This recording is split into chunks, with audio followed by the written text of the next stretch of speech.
মঙলদৈ ব্যক্তিগত খণ্ডৰ চিকিৎসালয়ক লৈ ক্ষোভ ৰোগীৰ আত্মীয়ৰ। মঙলদৈ বহুকেইখন ব্যক্তিগত চিকিৎসালয়ত নাই পৰ্যাপ্ত পাৰ্কিংৰ ব্যৱস্থা। চিকিৎসালয়ত ৰোগী লৈ আহি পাৰ্কিংক লৈ বিপাঙত পৰে আত্মীয়। নিজৰ কষ্ট উপাৰ্জিত ধনেৰে ক্ৰয় কৰা বাহনখন সুৰক্ষিত ঠাইৰ অভাৱত থব নোৱাৰে। ৰাজপথত কৰিব লগা হয় পাৰ্কিং, যাক লৈ হৈ আহিছে অযথা যান-জঁট।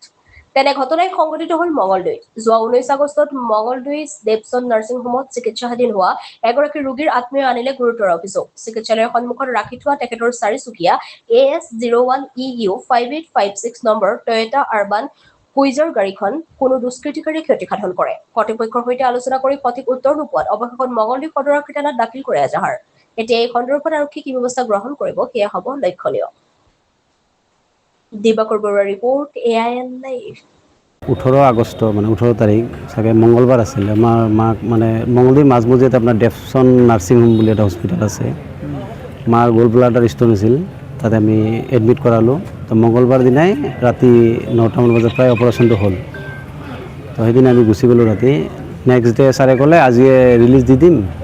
এইটো যোৱা কালিৰ কথা কৈ আছোঁ, বুধবাৰ 19 তাৰিখ।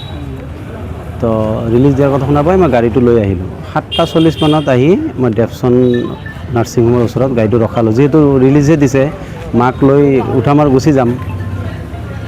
গৈ পেলাই চাওঁ বিলখিনি ৰেডি হোৱা নাই। মই বিলখিনি কৰাওঁতে প্ৰায় 40 মিনিট সময় লাগিছে।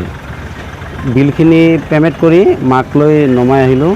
আহি চাওঁ গাড়ীখনৰ মানে কোনোবা একদম খুব বেয়াকৈ মানে গজালে বা বাইকৰ চাবি নাজানো, খুব বেয়াকৈ ক্ষতি কৰিছে। কোনে কৰিছে সেইটো নাজানো, কিন্তু মোৰ কথা হ'ল গাড়ীখন যে ক্ষতি হ'ল, মই ভাবোঁ গাড়ীটোৰ ক্ষতি হোৱাৰ কাৰণ একমাত্ৰ হস্পিটেলৰ মালিক। কাৰণ ইমান ডাঙৰ হস্পিটেল এখন, আমি যোনদিনা অপাৰেশ্যন হৈছিল আমাৰ সেইদিনাই 17টা পেচেণ্টৰ অপাৰেশ্যন হৈছিল। ইমান ডাঙৰ এটা হস্পিটেল, তাতে কোনো পাৰ্কিঙৰ ব্যৱস্থা নাই। এনেকুৱা কি আপোনাৰ তেওঁলোকৰ যিখিনি ষ্টাফৰ বাইক বা গাড়ী সেইবিলাকো ৰাস্তাত থয়, আৰু আপোনাৰ এম্বুলেঞ্চখনো তেওঁলোকৰ ৰাস্তাত আছে। তেওঁলোকৰ নিজৰ কোনো স্থায়ী পাৰ্কিংটো নাই।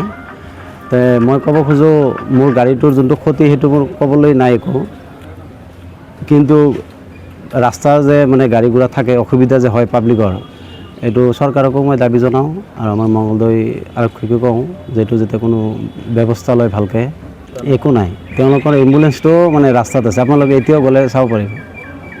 আৰু ষ্টাফৰ মানে দোকানীবিলাকেও কৈছে তেওঁলোকৰ যে ষ্টাফৰ গাড়ী বাইক সেইবিলাকো ৰাস্তাত থয়। অভিযোগটো মানে পাছত আজি মই আহিলোঁ, আহি খুব বেয়া লাগিছে গাড়ীটো চাই। মই ধুই পেলাই চাইছোঁ গাড়ীটো মানে প্ৰেছটো নাযায়।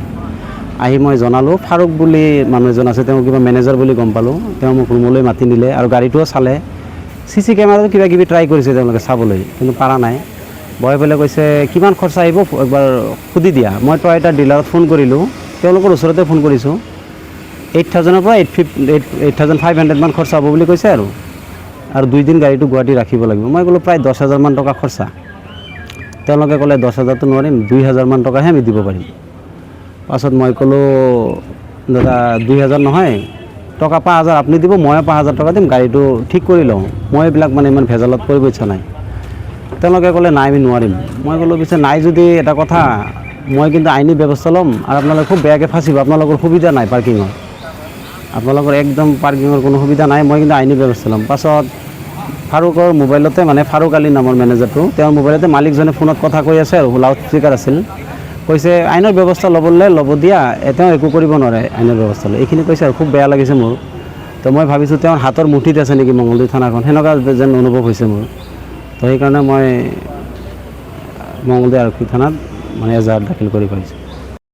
যিকোনো খবৰ বিজ্ঞাপনৰ বাবে যোগাযোগ কৰক 7896121996।